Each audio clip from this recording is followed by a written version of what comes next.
Welcome to another Frog special episode on the Frog Engineering channel. HPA GBBRs all over the place, and it's time for a new Frog special video. You can guess which one it will be. Judging by the frog, it's a machine gun. Oh yes, this is a typical unending airsoft story about a gun, meaning you buy a gun, you exchange parts in it, and you make it your perfect, best gun ever. And then what happens? The new parts come out and you have to buy them. And then the new parts come out and then the new parts. And you buy them and you wait until, of course, new parts come out, and it never ends. So you've seen probably that there were like 3 or 4 episodes of Frog Special about the M249. And I mounted all the possible steel parts into this particular one with even few real steel parts. It's really heavy, it works great, it's extremely realistic, and I said that these are all the parts already. And what happened? Of course, D.N.A released some more steel parts. In particular, these two, which are the gas piston and the bolt carrier. Bam! As you can imagine, in the gun there is the original silver VFC bolt carrier, and in this episode of Frog Special I will mount the new parts in it and see the effect. Why I say the effect? Because they are made of steel, obviously, so they are quite heavy, and I expect some impact on the rate of fire. So for this reason I think this will be an interesting video for everybody, especially the final result of the assembly. Because to tell some quick story what I did with this slide in particular, originally when I converted it to HPA on Redline Mini SFR 120 psi and 0.36 gram BBs, 1.9 joule, 20-inch inner barrel 6.01 from Tech, it reached 15 rounds per second rate of fire. And what's important here is that this was with the original VFC stock, because the original VFC stock gives you higher rate of fire than the real steel one due to softer recoil spring in the buffer. Yeah, so when I replaced it with this original stock, the rate of fire dropped. It was slightly above 1 round per second, so it was, let's say, 13.5 or 13.8 rounds per second.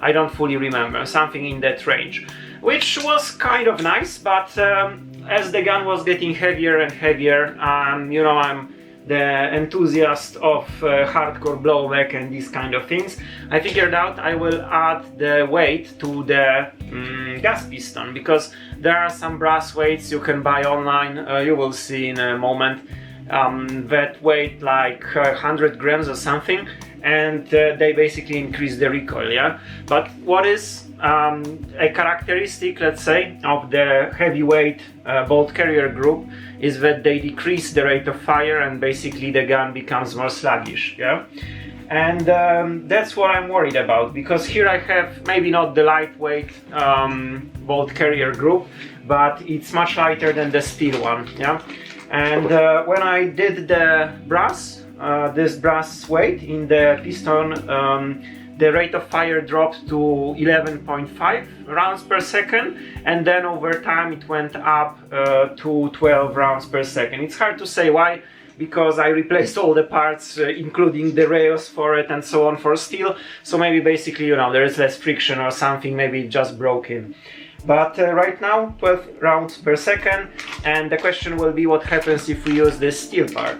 As I said, generally the characteristic is that the bigger weight the bolt carrier has, the slower it is, right? However, it's not fully true always, because there are lots of other factors that come into play, and in particular, for example, on this beautiful HK416 from VFC that stands here behind me on the gun rack, I had an opposite case. So what happened was that I had the original VFC bolt carrier, and it gave on the HPA 1.1 joule and so on. The build maybe is not the most relevant here, but it had 11 rounds per second, not full, it was 10.6 rounds per second, and the bolt carrier broke. Yeah, these VFC bolt carriers in the AR-15 HK416 type guns, they last for like 20-25,000 rounds, depending on how you treat the gun, what you do with it. So there came the time for it to die. And this was the third, I believe, bolt carrier in that gun. So I said, okay, I'm done with it. I will buy a steel Z-Parts bolt carrier. And I liked it because I had a gun that I was building for somebody. It had this bolt carrier, so I had it in my hands and it was nice. So I said, okay, let's take this one. I will lose the rate of fire because it will be heavier, but okay, I will survive. I don't use full auto on this gun anyway. It's a CQB gun, you barely can use anywhere in CQB the full auto in the places I play. Yeah, so I bought it. And I dropped it in, and what happened? Actually, the rate of fire went up. Yeah, so why? Because, as I say, there are lots of different factors like the friction, the fitting between the parts, and the sealing. So I expect that the sealing on the Z-Parts bolt carrier was much better than on the previous, the original VFC bolt carrier. And for this reason, I have right now 12 rounds per second. Yeah, so cutting this short because I speak too much as always. We will drop in the bolt carrier into this nice M249 and we will see the impact. Right now, as I said, 11.6 rounds per second, and then I will check it with the modified bolt carrier. It doesn't necessarily mean it will be slower. Interesting experiment. You will learn if this is worth buying or not. Anyway, first we need to take out the bolt carrier group, and I did it many times already online and probably you know how to do it. But I'll show it quickly anyway. With these steel parts, bez młota to nie robota, so we need to take a hammer and punch out the pin here. Okay. If you pull too hard, it can jump out. Okay, now let's break the stock. Okay, it came out. And now we can remove the return spring. Bam. And in general, the original manual is to remove the rear pin, take off the stock, take off the pistol grip, and then take out your bolt carrier. But you don't really need to do it. If you just pull the trigger and pull the bolt carrier, it will come out. Bam. Okay, so this beast will wait, and let's go to the workshop and I'll show you how to replace the bolt carrier, and then we will see the effect. And bam, here we are. So this is the original VFC bolt carrier. No modification, like no exchanged parts. It's pretty dirty. The grease and all. Of course we can quickly wipe it off. And our parts from the D.N.A. So let's break it open. Bam. Apart from the weight, obviously they have some great appearance because the original M249 parts, they are not silver, or at least in the latest versions of the M249. Of course I don't know all of them. This is how it looks. If I take it, you can feel this is like really much heavier. And what's interesting, the piston is empty, so theoretically I could use the weight from this one and throw it in here. Yeah, I don't know if I want to do it, but that's a possibility. Okay, so let's look now what we have here, because probably some parts apart from the nozzle will have to come from this one to this one. And I already see we are missing this feature. I don't know how you call it professionally, so we will have to take it off. The valve knocker here is missing, and of course the nozzle. So basically it means we need to take this one completely apart. Let's put the D.N.As here and focus for a moment on this one. I'll start with the easy stuff. So first let's remove the screws from here. And if you have a new M249, probably all these screws are Loctited and maybe you need to heat it up to take it apart, yeah? I've taken apart mine a few times already, so I don't expect. So I used a little lighter Loctite, and with this lighter Loctite, I don't need to really heat it up. I can take it apart quite easily, as you see. So the valve knocker is out. Now I can remove this screw, though I don't know what function it has. I think it does nothing. And it's definitely Loctited. I see it basically goes through the hole here on the other side, and honestly, like there is no other part in here, yeah. So This will be a regular M3 screw, spherical head. I have a ton of those, yeah, so I'll take a new one. To remove the nozzle in the rear here, there is a screw you need to undo. Let's press in the nozzle, hold it with our hand and take the screw out.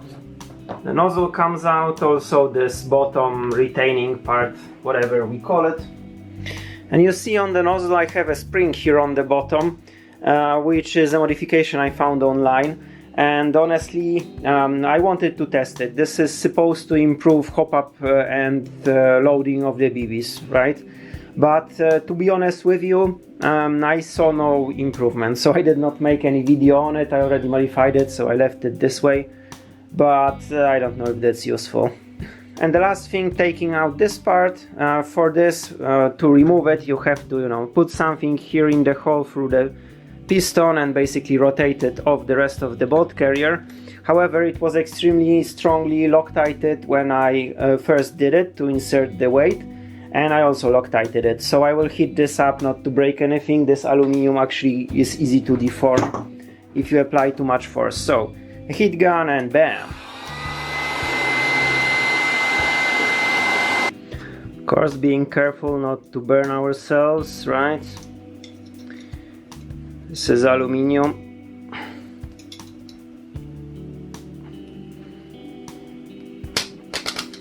Okay, and it went. And you see that this rotates counterclockwise to disassemble. So if you struggle, it's kind of untypical maybe. Okay.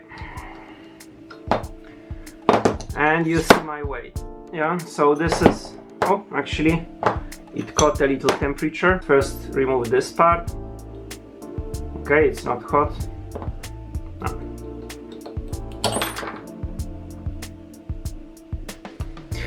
And just like in the previous Frog special videos, let's compare the weights, right? So we have here the bolt carrier, old one 106 grams, the new one 330. Usually it will, like, if I replace aluminum, it will be 3 times more, 3 times heavier, right? So if the geometry obviously is the same. So the piston was 45 grams, so let's say 150 in total, and the new one is 150, yeah, 3 times more. No surprises. And this brass part, let's see, 92. Yeah, I thought it's like 100, so I was quite close. Okay, so this is taken apart. This we can put aside, do whatever we want with it, and we will put everything back into this new bolt carrier. But now looking on this, I'm crazy and stupid, so I wonder what would happen if I really put all the weight into the piston and so on to make it the heaviest possible. Yeah, so let's try it. So instead of having 150 grams, which was the stock value, we have 450 plus additional 100 here, so it will be 550 grams, yeah, 550 grams, more than a half a kilogram. It will be a little crazy, but this is dirty, so I'll use the occasion also to clean this up. So here we go, let's drop it in, bam.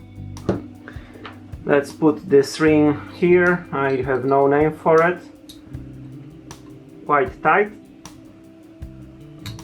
Okay, not so easy, but it went all the way in. And I'll apply the Loctite again, but I'm using the easy to remove one. I don't want to struggle with it. I can use some force. These are steel parts, not like the aluminum. It's not like I'm strong enough to, break it, trying to disassemble it. So let's see. This is funny because I feel the weight now, when I'm trying to put this together, it's like extreme. It's heavy as hell. I think I'm doing something stupid, but okay. Now quick cleaning of all the parts and relubing, and we will be back in a second to put this together. And while relubing, I noticed something, but listen to this. So it means that my weight actually doesn't fit, and I need to remove it. It should not be loose. I can use some washers or something. It would take additional time, so not for this video. If I'll ever try it, I'll share the result with you here on the channel, but for now I take it out. So we will see it differently. If it's promising after I put this to the gun and really the rate of fire is nice, then maybe I'll think about this additional weight, and maybe not. Now let's put this all together. I have a screw here for this hole, like I said, M3. I don't know the purpose, but if they did it, let's also have it there. So I add a little bit of Loctite so that it won't fall out. And I'm screwing this in. By the way, we can talk about one thing while I'm playing with the screw here. Yeah, M3 fits nicely. And this is the sear, right? So you remember in one of the videos, the Frog special on the M249, I replaced the sear with a steel one. So the steel sear, steel bolt carrier, this I believe can work together. But if I were to use the original sear, I think this maybe could break over time. Yeah.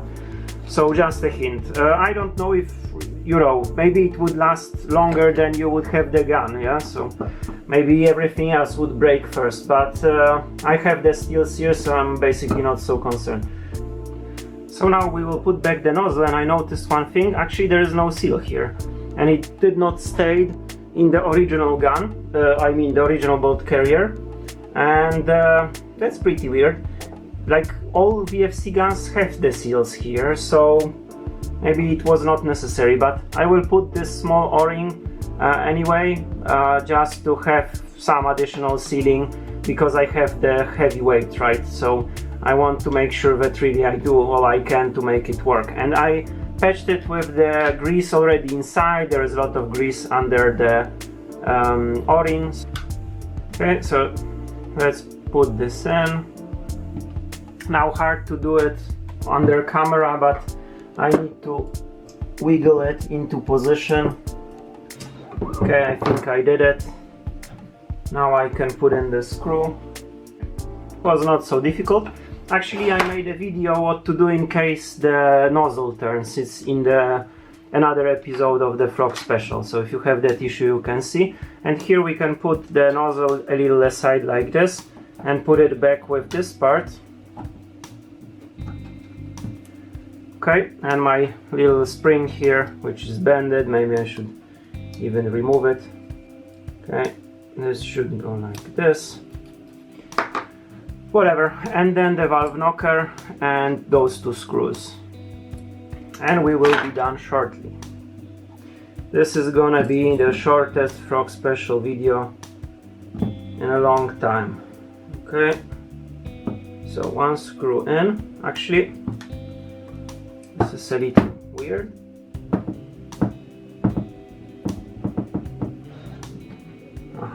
Okay, so here is a little problem, because definitely they did not thread the hole all the way till the end, and the screw is too long. Okay, so this is, let's take it out. So the screw is M2.5 by 18, and probably something like 16 would be just fine. The question is if I have one, because if not, I will have to cut off a piece of those. Yeah, so let me see my storage. So I didn't find anything, and I plan to reuse those, so I cut off the like 2 millimeters of each. Yeah, and let's see now, and bam, screws are in. Nice. So that's all for the workshop part. I'll relube everything else, because so far I concentrated on the nozzle, right? So I want to do all the guides on the piston and drop it back into the gun, and let's see what happens. Okay, so let's put this back, and you don't need to dip it in oil or whatever, right? You need to only lube the contact points. So the contact points are the guides on the side, also here, the sear interface, right? The silver part, whatever we call it, and the tip of the piston. Basically, have a look on your assembly where it wears, yeah, out, and do the same lubing. Okay. All right. So let's put this back. First of all, if it even fits. let's see. Okay, seems to be good.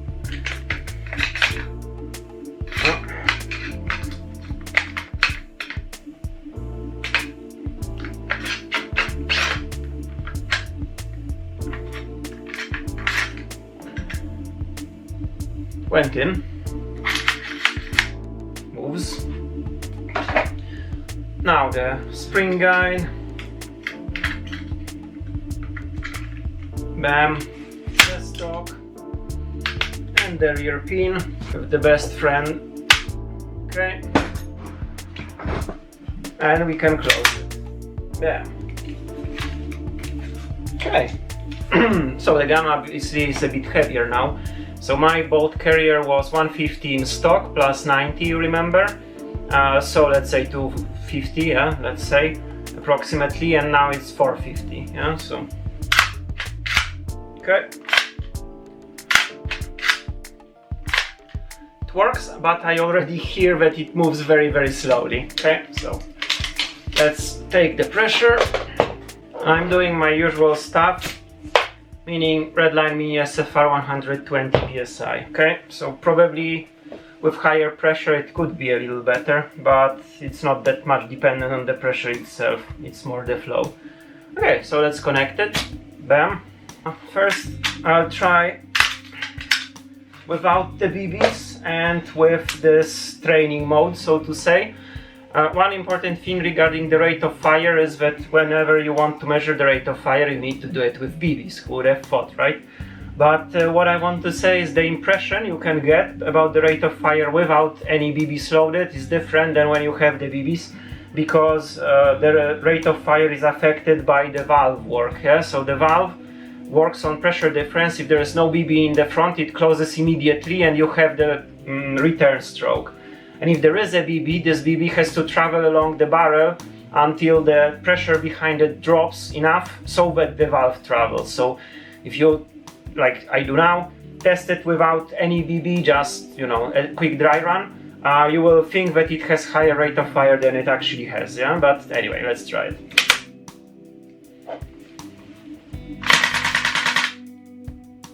Actually, obviously, as I said, we will see with the BBs, but it's not that different. Yeah, I think it's quite similar, but it kicks. It's funny. Actually, any modification, any work with the M249 in full steel is like a big workout, you know. So I'm already tired, but let's do some more.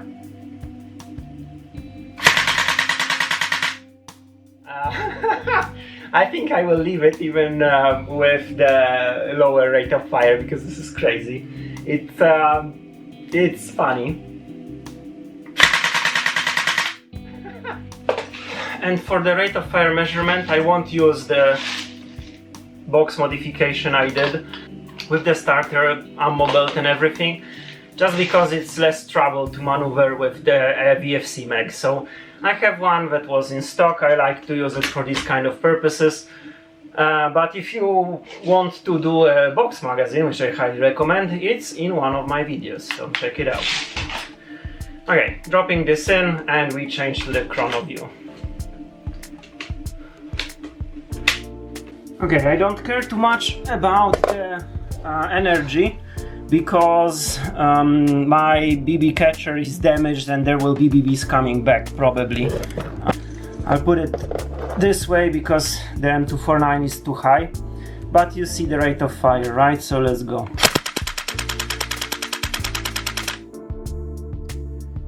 Uh, 9.5, so it dropped, right? Let's do some more shots.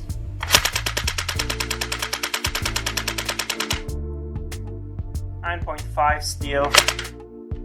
Okay, and this is over. You've seen the effect of putting in this bolt carrier group from the D.N.A.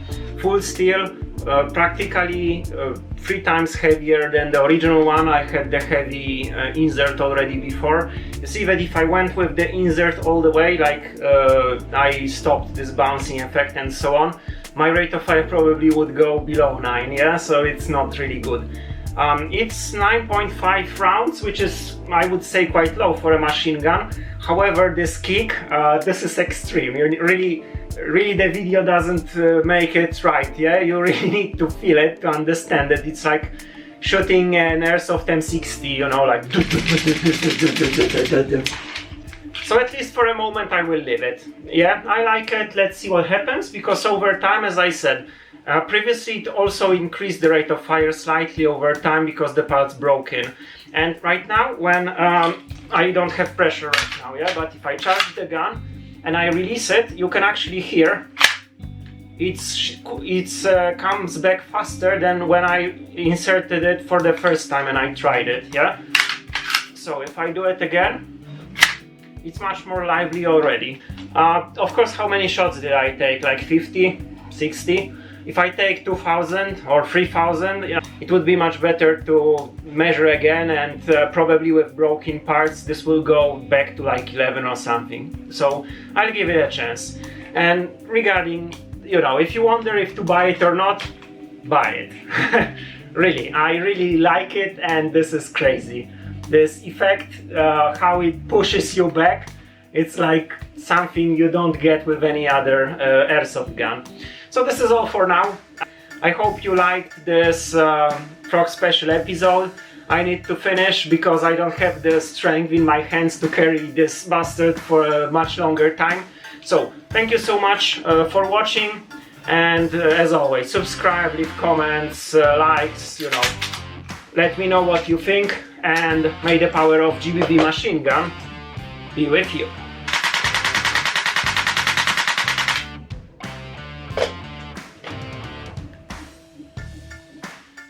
Yeah, and I forgot to say, so this is mounted into the video after I recorded. Yeah, I went back to add something. Of course, this rate of fire is with the original stock. Remember about this. With the VFC stock it would be higher, so probably if you put the VFC stock, right now the rate of fire would be 11.5, yeah?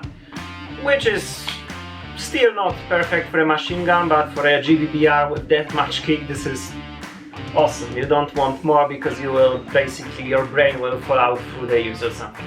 Anyway, remember, so the VFC stock improves this, and the second thing is I had to adjust the power a bit. I don't think this has anything to do with the bolt carrier itself, but with the fact that did not do it from, you know, the time I built it the first time, and it took a lot of rounds in the meantime, yeah? So the power was a little off, and I had to set it properly, and right now I see that the gun is quicker, yeah? So already, let's say I shot like 300 rounds, and it's on 9.8 rounds per second instead of 9.4, which I measured when I showed it. So I'm positive it will go up after a few couple rounds even more, and it will become even more extreme. Just a quick add-on.